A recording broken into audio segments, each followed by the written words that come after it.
you. For those who don't know me, I'm a staff member here, like the brothers introduced, on Christians on Campus. And thank you all again for joining us tonight. I hope you all enjoy the food, and I hope you all enjoy the singing.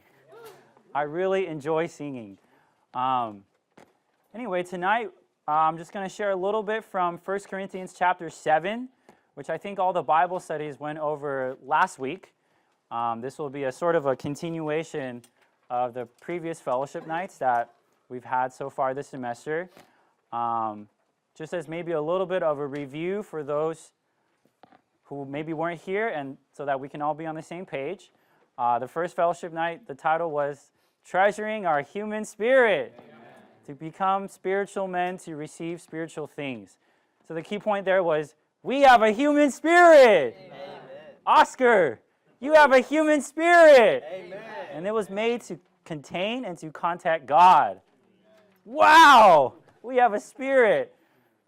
And then the next fellowship night, we saw that it wasn't enough that we just have a spirit, but God wants to be in a certain relationship with us. Amen. And in 1 Corinthians chapter 6, verse 17, he who is joined to the Lord is one spirit. Yeah. So not just that we have this, I have a receiver in my pocket right now, or more like a transmitter in my pocket right now. We don't just have a receiver to kind of be able to contact God, but he is joined to our spirit. Amen. Wow.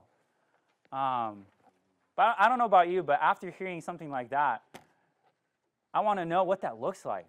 What does it look like to live one spirit with the Lord? It's kind of a hard concept to grasp.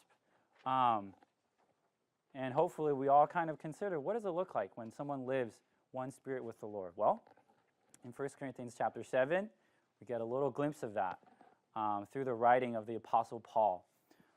So maybe we can read the title together. It's at the top of your sheet on the backside of your song sheet. Being one spirit with the Lord, to have the highest spirituality.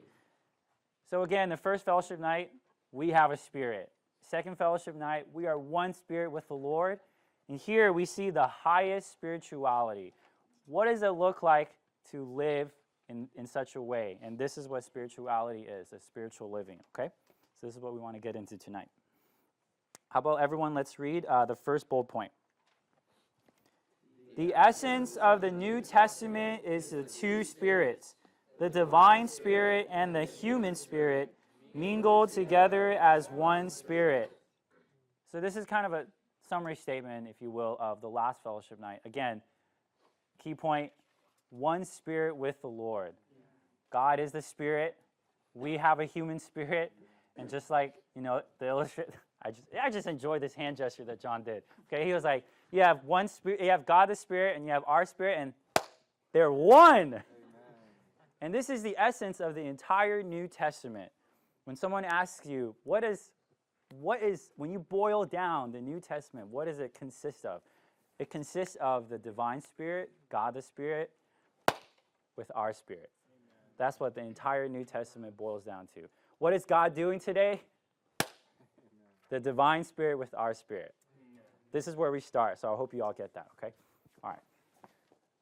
Okay, how about let's read the next point. 1 Corinthians 7 conveys the spirit of a person who loves the Lord, who cares for the Lord's interests on earth, who is absolutely for the Lord and one with the Lord, and who in every respect is obedient, submissive, and satisfied with God and the circumstances arranged by him. Okay, then let's have the girls read point 8. Paul was absolutely one with God, and he wanted the Corinthian believers to be one with him and not to initiate anything. And then let's have the guys read point B. Because Paul was utterly one with the Lord, in his instructions and answers, he spontaneously and unconsciously expressed an absolute spirit. Okay, so now we're entering into 1 Corinthians chapter 7, and at a glance, it's a chapter about marriage. And the Corinthian believers had some questions about marriage, as we can tell from verse 1, so they had written to the Apostle Paul.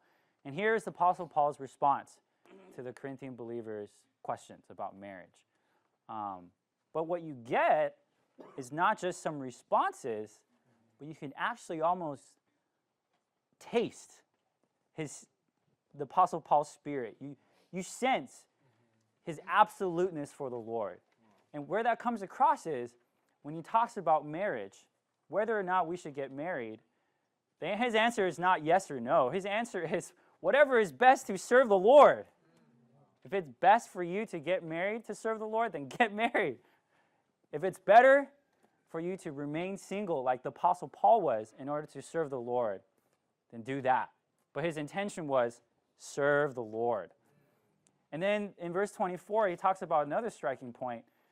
He says, in the status in which a believer is called, in that he should remain with God.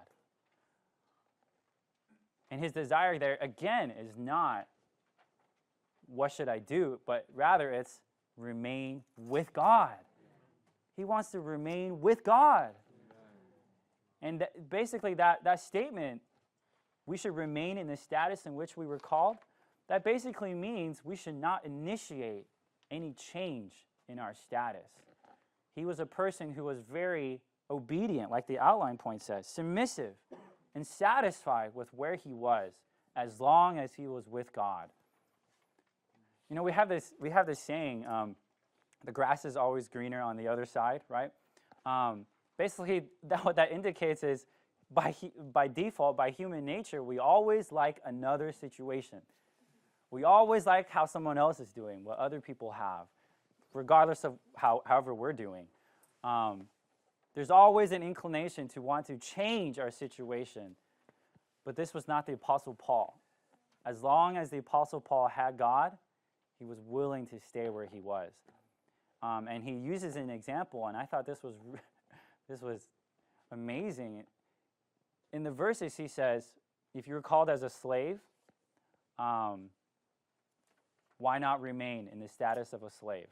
Even if you're able to go free, why not remain with God? So I don't know about you, but you know, if I were in that position, I had the option to go free, I would go free. Definitely. No hesitation. But again, this is not the Apostle Paul. Apostle Paul, his response to that situation is, where is God? Where is God? Is God in my current situation as a slave? Or is God in another situation, in which case then I will follow him? Because to him it didn't matter what condition, what status, what environment he was. As long as he was with God, then he was satisfied. Anyway, I think that's amazing. And just even this point, this is a person who is one spirit with the Lord. You want to know what living one spirit with the Lord looks like? This is what it looks like. A person who is absolutely for serving God and content with where the Lord has placed him until the Lord moves him otherwise. Anyway, you may be in a class with a project partner that you don't like, and the GSI may say, okay, if you want to reassign your project partners or you want to get a new one, just come ask, you know? What would you do? Anyway, I won't answer that. But even that, actually, that point, this is just the first point in the chapter where we can see a person who is one spirit with the Lord. There is one more point, and this one is a little bit hard to explain, so please bear with me as I describe it, but it is more amazing and a lot more wonderful, so I really wanted to present it to you all. So maybe we can read point 3 together. Paul was one with the Lord. When he spoke, the Lord spoke with him. Thus, in 1 Corinthians 7, we have an example of the New Testament principle of incarnation. So this is probably a term that any of y'all have not encountered before or may have not heard of, the principle of incarnation. And I wanted to unpack the term a little because it is a really key, term in understanding one spirit with the Lord. So principle, what does principle mean? Principle is a fundamental truth or proposition. It governs, it influences the way that we understand things and the way that we do things. So that's what a principle is. Of is a preposition. I hope you all know that. And then incarnation. What is incarnation? Somebody want to answer what incarnation is? Do you want to answer what incarnation is, Caleb? What is incarnation? Becoming a man. Becoming a man. Exactly. Yeah, that's right. You don't have to be so hesitant. Incarnation is God becoming a man in the flesh. So when, in the beginning of the Gospels, when God came as the man Jesus, that is incarnation. And now putting the two together, what is the principle of incarnation? This principle describes the way that God does things in the New Testament. He doesn't do things, in a sense, directly, hands-on. But what the principle of incarnation describes is that he does things in man. Right? He came to be a man. He does things through man, and he does things one with man. So that's what the principle of incarnation is. And it began with Jesus. God himself became a man. I mean, every Christian knows this, but that illustrates the way, that kind of sets the precedent for the way that God will do things in the New Testament age. So when Jesus was on the earth, if you wanted to meet God, you went to Jesus. He taught, he healed. Eventually, he died for us. How did God accomplish that? It was through the man Jesus. So now that, Jesus was crucified, he died, he resurrected, he ascended. So then how does God continue to work in the principle of incarnation? Matt, it's through you. He works through you, even as a freshman. Anyway. He works through you and me. That's how God accomplishes things now. That person in your class, how is that person or the person sitting next to you, how are they going to receive the gospel? God's not going to come in a booming voice and say, hey, I am God. Believe in me. No, he's not going to do that. But he will come through one of us, a man, a physical man, and talk to that person. Okay? So I wanted to do a kind of a silly example. Josh, you want to come up real quick? Okay. This is just to illustrate how God sort of does things, okay? In the Old Testament, if he wanted to do something, for example, if he wanted to speak to his people, this is kind of how it would look like, okay? So pretend that the writing on the board is equal to speaking, okay? Because actually speaking, the example is a little hard. Okay, so in the Old Testament, pretend I'm God, and I want to tell people about a star. So, or maybe I should draw it a little bit bigger so people in the back can see. Okay, and then here, you draw a star.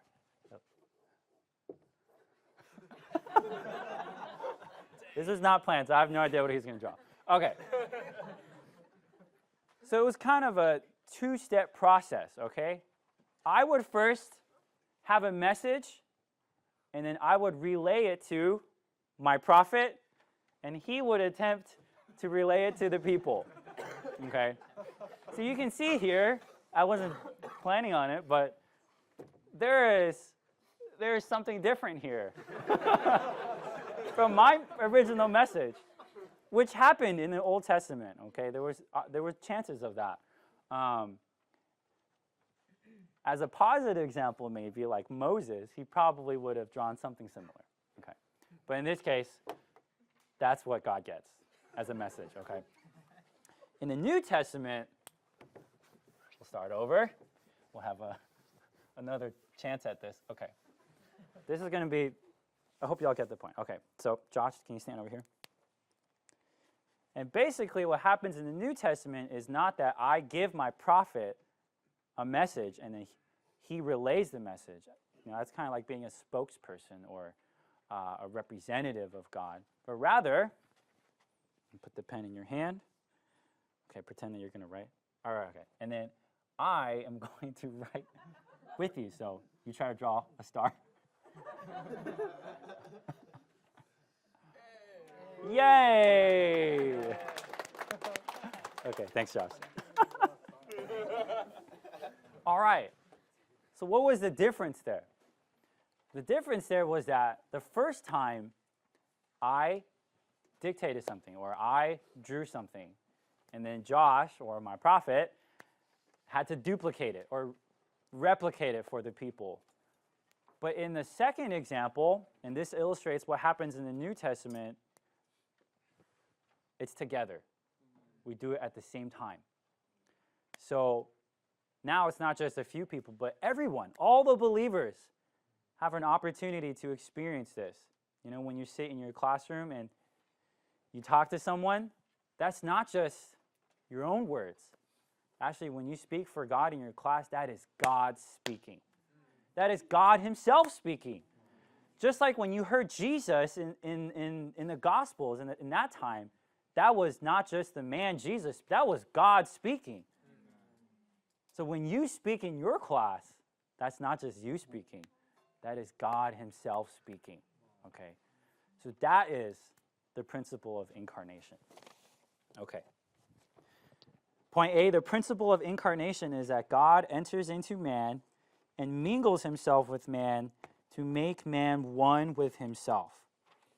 God entering into man, this happened when we first received the Lord. Mingles himself with man to make man one with himself. That's a description of a person who lives one spirit with the Lord. And then point B, Paul wrote 1 Corinthians 7 in the principle of incarnation. So this is, maybe you could say this is the deepest layer of this chapter. You may have not thought there was a lot in this chapter. It's just about marriage, but this is one of the most profound chapters in the Bible. Let's all read point 1 together. With the Lord to such a degree that when he gave his own opinion, he thought that he also had the Spirit of God. So the last verse in the chapter, he says, I give my opinion, but I think I have the Spirit of God. And then, actually, there are verses in the chapter that say, he says things like, not I, but the Lord charges. And then a few verses later, he says, I charge, but not the Lord. Not the Lord, I charge. And then a few more verses later, he says, I don't have a commandment from the Lord, but I give my opinion as one who is found faithful. And then this last verse, I give my opinion, but I think I have the Spirit of God. So is it Paul speaking? Is it God speaking? Like, Paul, can you be clear? Why are you so confusing? Well, there's a reason for that, and that's because it was both Paul and God. Both were speaking at the same time to the Corinthians. And how can we say that Paul's opinion was God speaking or God's opinion? Well, it made it into the Bible. I think anything that made it into the Bible must be considered something of God speaking. So Paul's opinion, his thoughts, his own thoughts, it's hard to understand, but his own thoughts were God's thoughts. His own opinions were God's opinions. Okay. Let's read the second point together also. In 40, we see the highest spirituality. The spirituality of a person who is so one with the Lord and permeated with him that even his opinion expresses the Lord's mind. So this is the highest spirituality. This is a person who is living by his spirit, by that deepest part in his being. This is what it looks like when it's the strongest part of our being. Even our mind, emotion, and will are in tune with our spirit. This is what it looks like to live one spirit with the Lord. Even your opinion is the same as the Lord's thoughts. If we are saturated with the Spirit, What we express will be our thought, but it will also be something of the Lord because we are one with him. So as we're praying, as we're reading the word, like we talked about in the college conference, as we're fellowshipping with other believers, which I hope you all did tonight during the dinner time and maybe afterwards, we are being filled with the Spirit. And eventually, we reach this point, or even our own opinions, there is something of the Lord there.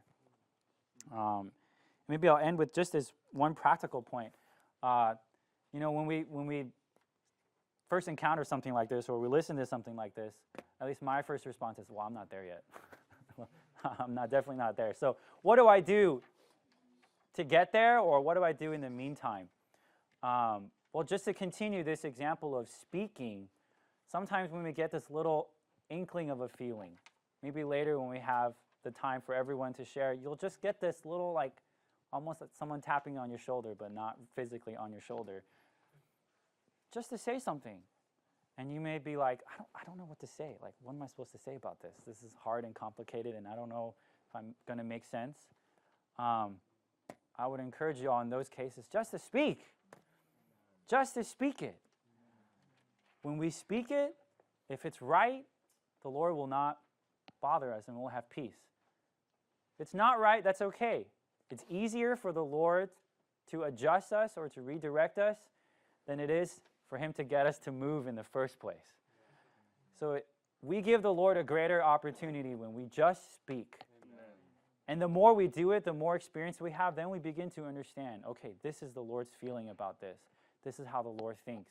And I believe this is how the Apostle Paul accumulated experience to the point where he can say, this is my opinion, but I think I have the Spirit of God. And down the road, eventually what happens is not just our speaking, but our whole living is one spirit with the Lord. So someone will come to Larry, and they'll be like, this is Larry. But this is God. But it's Larry. But it's God. Actually, it's both. It's both Larry and God, because they have one living. Anyway, this is the highest spirituality, and this is what we aspire for.